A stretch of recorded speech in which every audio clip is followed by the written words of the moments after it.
of Antioquia were coming into the city.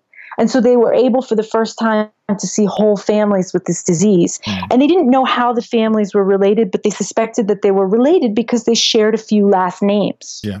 So there was the idea that even if we can't show how they're related now and we're doing their genealogy, they may have been related in the past.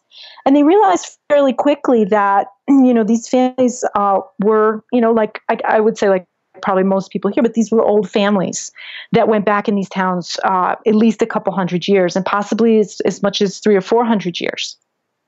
So there was a sense that this was a genetic disease, an inheritance. It was affecting, so if your dad had it, you had a 50% chance of getting it. It had that pattern of transmission, which is called autosomal dominant transmission, and that it was likely caused by a gene. They had no idea what gene.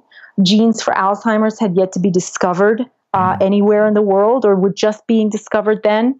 So there was this idea in Colombia at that time that they were onto something big, because the family turned out to be really big, and they started discovering branches in other towns.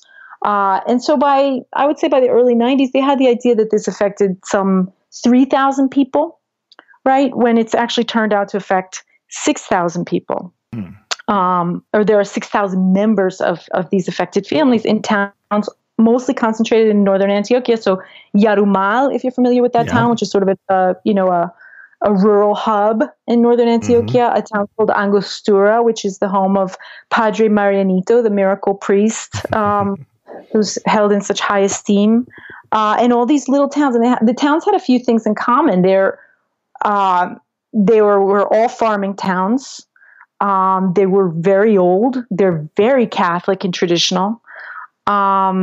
And people had enormous families, which is part of the reason that this family got so big. But just to put it in context, the reason this family is so important is because while all over the world there are families with early onset Alzheimer's disease that have been very important to science to try and unpack, the genetics of the disease and how the disease